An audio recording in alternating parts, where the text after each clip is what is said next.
खबर अयोध्या जनपद से है। उत्तर प्रदेश में विधानसभा चुनाव के अब कुछ दिन शेष रह गए हैं, जिसको देखते हुए सभी पार्टियों ने अपने प्रत्याशी चुनाव मैदान में उतार दिए हैं। आज भारतीय जनता पार्टी ने 91 प्रत्याशियों की सूची जारी की, जिसमें अयोध्या विधानसभा के 5 प्रत्याशियों का भी नाम सूची में जारी किया है, जिसमें अयोध्या विधानसभा के प्रत्याशी वेद प्रकाश गुप्ता, बीकापुर अमित सिंह चौहान, गोसाईगंज आरती तिवारी, मिल्कीपुर बाबा गोरखनाथ और रुदौली से रामचंद्र यादव एक बार दोबारा मैदान में उतर चुके हैं। इसी क्रम में जब अयोध्या प्रत्याशियों के नाम की घोषणा हुई तो पार्टी कार्यालय पर भाजपाइयों ने एक दूसरे को मिठाई खिलाकर खुशियां मनाई। जिले के भाजपा प्रत्याशियों को बड़े नेताओं और कार्यकर्ताओं ने बधाई दी, तो वहीं उसके बाद भाजपा प्रत्याशी भगवान की शरण में पहुंचे। मिल्कीपुर बाबा गोरखनाथ और गोसाईगंज की प्रत्याशी आरती तिवारी ने अयोध्या धाम हनुमानगढ़ी हनुमत लला का दर्शन पूजन किया। दर्शन के बाद भाजपा के गोसाईगंज से निवर्तमान विधायक इंद्र प्रताप तिवारी सब्बू की पत्नी आरती तिवारी ने विरोधियों को संदेश दिया। उनका कहना है कि पार्टी ने टिकट देकर करारा जवाब दिया है। वहीं अयोध्या विधानसभा के प्रत्याशी वेद प्रकाश गुप्ता और मिल्कीपुर प्रत्याशी बाबा गोरखनाथ ने कहा, देश के प्रधानमंत्री उत्तर प्रदेश के सीएम योगी आदित्यनाथ, गृह मंत्री अमित शाह का मैं हृदय से आभार प्रकट करता हूं, जिन्होंने मुझे सेवा के रूप में पुनः एक बार फिर से अवसर दिया है। रामलला को नमन करूं। आपका टिकट फाइनल हुआ है और आप आज भगवान के पास शरण में आए हैं। जी, सर्वप्रथम मैं हनुमान जी महाराज, कनक जी महाराज की प्रणाम करती हूँ और पार्टी के शीर्ष नेताओं का बहुत बहुत आभार व्यक्त करती हूँ जो हमें इस काबिल समझे। और विरोधियों से ये कहना चाहूँगी कि पार्टी के शीर्ष नेताओं ने हमें टिकट देकर करारा जवाब दे दिया है जी, और ये जवाब उनको जनता दे देगी। अब आपकी इस बार जो चुनाव में, चूंकि विधायक जी इस समय जेल में हैं और आप सड़क पे होंगे, नई चुनौतियां हैं, तो इससे कैसे निपटेंगे? जी बिल्कुल निपटेंगे, हम नहीं निपटेंगे, हमारी जनता निपटेगी। पूरी गोसाईगंज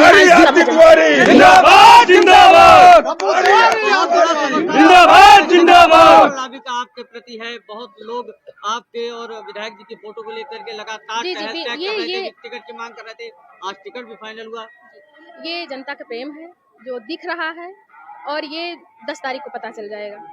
जो जी जिंदाबाद जिंदाबाद जिंदाबाद जिंदाबाद। हनुमानगढ़ी पे टिकट फाइनल होने के बाद हनुमान जी से क्या आग्रह किया है, क्या मांगा है? जी बिल्कुल, विरोधियों को जवाब देने के लिए, अपनी जीत के लिए और अपने पति के रिहाई के लिए जताया है। क्या कहेंगे पार्टी को?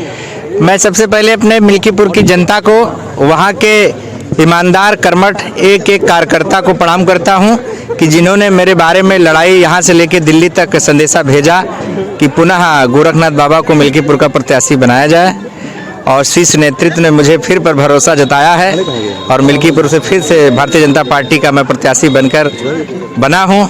मैं अपने मिल्कीपुर की तरफ से पार्टी के शीर्ष नेतृत्व को आश्वस्त करता हूं कि फिर से हम लोग एक बड़े वोटों के अंतर के साथ जीतेंगे।